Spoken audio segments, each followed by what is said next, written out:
Hello and welcome to the paper review segment of The Quest today. My name is Alex Obunaya. It's a beautiful Monday morning. Yes, the 13th day in the month of November. November 11th has come and gone. Of course, we all... Center. Oh, really? Interesting, yes. November 11th, yeah. November 11th. That's true. And I actually had in mind the elections in Imo, Kogi, and Bayelsa State. It has come and gone. Elections have come and gone. And that results have been announced. You know, Imo and Kogi now know their governors, who their governors are in the next 4 years. But in Bayelsa State, it's still, back and forth. The coalition has been postponed or shifted to this afternoon. And we'll keep our fingers crossed and monitor what happens in Bayelsa State. But to the moment this morning, it's the paper review segment of The Quest today. And I have here with me 5 papers up for review: Daily Trust, Nigerian Tribune, The Punch, The Nation, and Vanguard newspapers. And also here with me is Comrade Efe Odomo. Good morning to you. Yeah, good morning, and we hope the elections in those 3 states will usher in a good aura for the country and their respective states. Interesting. Okay, let's go straight to the dailies. We start with the Daily Trust newspaper. Expectedly, all the papers actually are leading with the results of the governorship elections in the 3 states mentioned earlier. Daily Trust, Uzodinma Ododo win as Biri maintains lead. That's the lead story on the front page of Daily Trust, and it comes with a rider: opposition candidates, parties kick, election rigged, but I won't waste my time in court. SDP is a Jakar. PDP supporters killed, INEC officials abducted in Bayelsa. You can get all of that on pages 4 and 12. Okay, above the masthead, Nigerian lawmakers most ridiculed, says Senate President Akpabio. Flight diversion, congestion at Abuja Airport, over runway incursion. And I'll ensure National Assembly creates constitutional role for traditional rulers. That's according to President Bola Tinubu. Grumbling over $54 million for domestic airlines trapped funds. Grumbling over $54 million domestic airlines trapped fund. You can read out that story on page 25. And NNPC restores 275,000 barrels daily production. Without my actions, North would have been on fire. That's according to Matawale. And 5 killed in Shagam Benin Expressway crash. You can read up that one on page 33. Okay, let's turn our attention now to another newspaper, and this time the Nigerian Tribune. As expected, the Nigeria Tribune is leading with the results of the elections in the states of Imo, Bayelsa, and Kogi, and it is captioned APC in sweeping victory in Kogi, Imo, Bayelsa to be decided today. That's the lead story. It comes with the write-up: Labour Party ADC reject Imo results, LP agent manhandled, bundled out of collation center in Imo, INEC officials held hostage in Bayelsa. Identify, arrest sponsors of electoral offences, Serap tells Yakubu. Details are on pages 26 and 27 of the Nigerian Tribune newspaper. Annual confab, Amuka Oshoba Obiagbena lead 300 editors in Uyo. You can read up that story on page 2. Investors must establish factories in Nigeria to produce what they produce. Okay, this is not very clear. Okay, investors must establish factories in Nigeria. That's according to Alake. The full story is on page 2. Or to produce what they mine. Okay, to produce what they mine makes sense now. Rule-based markets will drive foreign investors in stock market or Nosonya. And it is immoral of government to ask us to pay for vacant billboards. Ima Ajufo. That's on page 21. And still on the front page of the Nigeria Tribune newspaper, NNPC settles Bengason, Total Energy's lingering rift. Restores 275,000 barrels of oil per day production. Restores 275 barrels of oil per day production. Bauchi Emirates sacks 6 additional title holders for improper turbaning. Wow. 13% derivation. CUPP cautions Niger governor over threat to shut down hydro dams. That's on page 4. And finally, on the front page of the Nigeria Tribune newspaper, 40% revenue deduction. Universities have no IGR. ASU tells government. Details are on page 29. I see that's also causing another problem in the near future. And maybe with that, ASU might want to go on strike. Let's turn our attention to Punch. PDP LP kicks as Uzodinma Ododo win. Protest in Bayelsa. That's how Punch captions his own lead story on its front page. Uzodinma wins all LGs. The opposition rejects Imo. Kogi result says no election took place. Diri supporters protest as Silver wins Nembe with 22,248 votes. APC defends victory in LG. Editor Summit NGE draws Tinubu Ribadu orders to Uyo. Federal government aims for 1.9 million barrels per day. Intensifies war against oil theft. That's on page 7. Israel, Hamas, Arab nations condemn Gaza killings. Want ICC probe. Artist takes ill during church concert, dies in hospital. Wow, that's a sad one. Nigerians make unfair demands on lawmakers, Senate President. That's on page 7. What unfair demands now? Dangote Refinery secures license to refine 300,000 barrels per day crude. And vice chancellors write federal government reject 40% varsities IGR deduction. And finally, Calais base setting military Amazon takes last salute. Okay, that's the first Nigerian female Major General. She died recently. Imo Kogi governorship polls. Uzodinma Ododo triumph. That's the lead story on the front page of the Nation newspaper, and it has some riders. INEC keeps Bayelsa's leading candidate during suspense. Achono Ajaka Melaye reject elections outcome. Inflation rises on soaring food energy prices. That's also on the front page of the Nation newspaper. Tornadoes kill 100 in Burkina Faso. Terrorists kill 100 in Burkina Faso attack. Where Bakal seek alliances ahead of runoff. That's in Liberia. Heavy fighting rages near main Gaza hospital, and that's in the Middle East. And still on the front page of the Nation, this one is directly above the masthead. Nigerian equities return rises to 10.7 trillion naira. UBA takes over Stallion assets.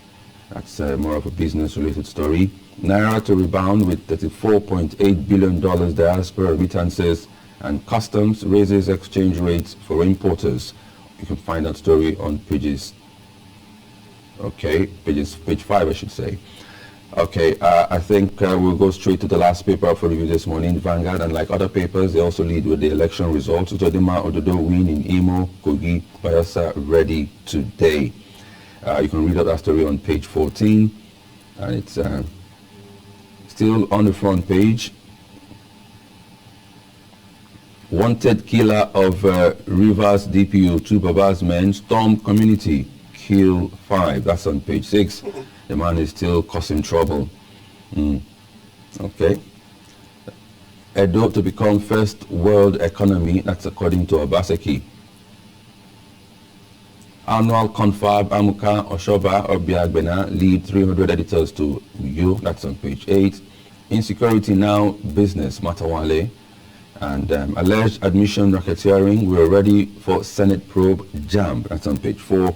And finally, NNPCL restores production of 275,000 barrels per day production. You can read up that story on page 12. Basically, almost all the papers have that story. Sure, it must be something big. Okay, that's that from. Okay, let's look at. I think this is one. Okay, Mr. and Mrs. now. Let's see if we can just amuse ourselves a bit. Mrs. is talking.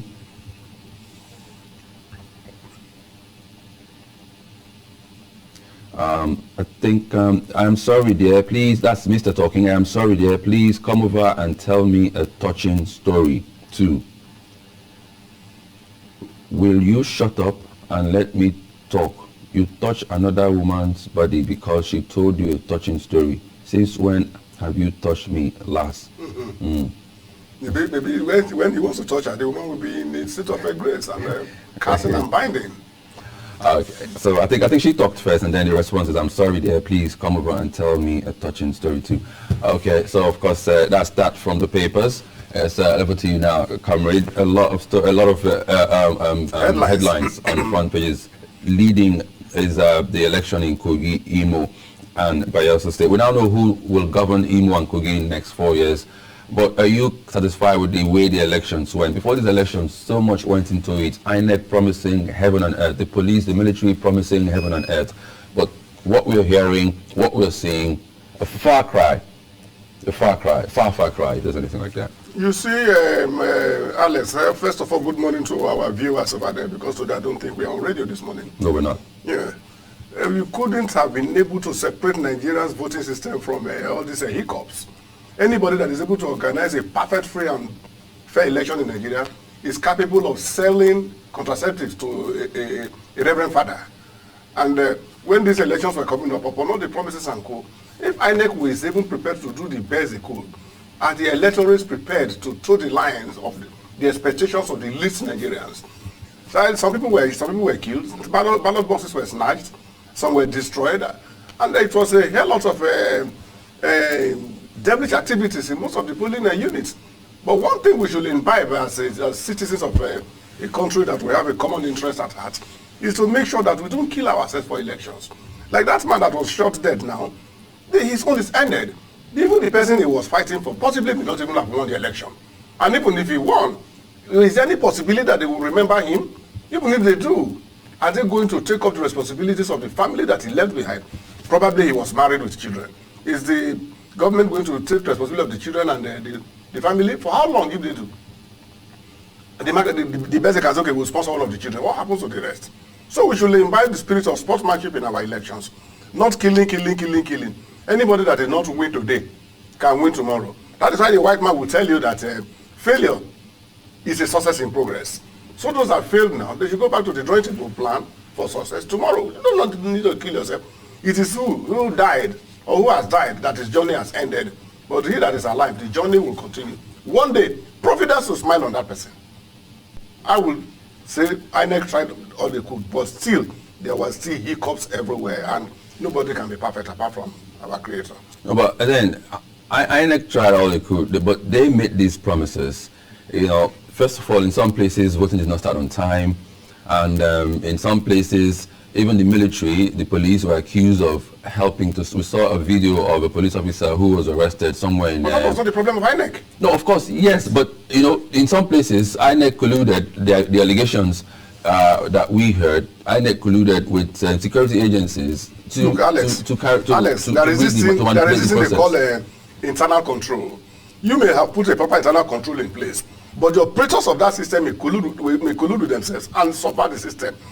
If INEC have said we are not going to allow all this, and you have detailed security personnel like this one you just talked about now, the police people or some policemen conniving with some officials, INEC in Abuja or wherever they are couldn't have come to the field to start holding the policeman responsible. It was that policeman that did it that should be responsible for what he did. But inability of them to hold him responsible, then the box now shifts back to INEC itself.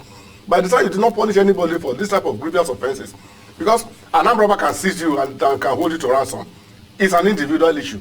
But when you hold a whole state force to ransom, then you are worse than a kidnapper. So if you are helping somebody to hold a whole state to ransom, disenfranchising them, then you should be severely punished for it. But for INEC to have been able to monitor the whole situation, it is not just too possible. You need personnel to do it. And the personnel you depended on reneged at the end of the day. So what can you do? The only thing you could do is identify those areas, identify those that carry out that act, and let them be punished, let them face the law. Otherwise, INEC is impotent in this matter. It is. They have not done so well. Yes, I agree with you. But they couldn't have been able to monitor everything. They are in one place, sitting, either they were in Kogi or in even the INEC chairman, I don't think he will leave Abuja. He was in Kogi. He was in Kogi? Yeah. Okay. So if he was in Kogi, he couldn't have been saying what is happening in Bayelsa. He could have been saying what is happening in Imo. He had his lieutenants there. And if the lieutenants did not perform, like you have Zis Adamawa last time, the wreck, that was declaring results ahead of time. Of course, we all know what is happening to that man. He's still on trial. That is what they should be doing to these people. And the trial should not be in perpetuity, that will not have a judgment. Let there be a set time limit, so that they will be brought to book to teach other ones coming tomorrow lessons. Okay, let's stay with the election, this time in Kogi State. Ajaka, one of the candidates, the man who gave Ododo a run for his money, SDP candidate, said he won't be going to court because he doesn't want to go waste his time. Is that what other candidates should be That is saying? what every other candidate should do, I'm telling you. Because going to court, you are wasting your time. The matter will be there for about 3-4 months. You are spending your money. The team will not even come into your paper. To prove a fraud in an election is very difficult. Even when it is there, to prove it is very, very difficult. Are you going to bring back all the ballot papers and start counting them one after the other again? And you need to convince the court that, look, this is what happened, and this is what actually took place. Are you going to bring in all the polling unit officers, all the returning officers? Are you going to summon them to the courts and let them explain what happened to the court? We all know, it's just like when you say a witchcraft kills somebody, which in African context, we all know what they can do, the witchcraft. But you cannot take them to court. There is no evidence to prove in the court that they did. So it is an issue that is addressed to the eyes, but the mouth fails to speak because there are not enough evidence on paper to say they won the election. So I commend the man for what he has done. It's a sportsmanship way of running for elections. That does not mean that his end has come. Tomorrow people will be better for him for that singular act that he did. Because let us look at it from the other side. If I won, you take me to court. If you win, I take you to court. So that is the justification of free and fair election. Somebody must win an election. By hook or by crook? In African context. Because there are two types of democracy in the world. Democracy by the constitution, which is being practiced in the West. But in Africa here, it's democracy by conquest. Until we change that concept, and until we change that language, we will continue in this manner. Somebody you know quite well, he has done this, he did this wrongly. But they will tell you no evidence. They will tell you, we have gone through, then they now start bringing this, their English. Of course, I'm not a lawyer, but I know that the little English I can speak is what I'm doing now. They will tell you issue of technicalities. I don't know how to place that in law. I'm not a lawyer, I cannot interpret that. So when you go to the court and they tell you that this thing, the case was decided on technical ground, what again do you do? If you take your matter to the court of our Lord Jesus, and Jesus is telling you, my friend, you are guilty, where again do you appeal that matter to? He's dead. Okay. Let's rest a bit. Stay away from elections, politics, and elections in the 3 states. The federal government recently came up with a policy that will be taking from source 40% of intangible revenue of universities across the universities that are partially funded by the federal government, and trust the university system. They have fired back. They're saying no. Are we about to see another showdown between universities and the federal government in the near future? Alex, you were born in Nigeria and you still live in the country. We have all been seeing, always been seeing, every time been seeing that the universities are on collision course with the government because of low funding. Now you are coming up to say again that you want to take 40% out of what they are generating. How do you expect the universities to survive? Do not destroy the universities. If you destroy the university, you have directly destroyed the future of the country. Why not allow these people, even if you are going to give them target, give them, what do they call it? Let them benchmark each other. Let the universities benchmark each other. And come up with a research. Let them draw a roadmap for the country. That is actually supposed to be the job of the universities. But when you start them or fund, the research is, who is going to carry out the research? And that is why you have most of our lecturers going out of the country that these people call jackpot, some call them brain drain.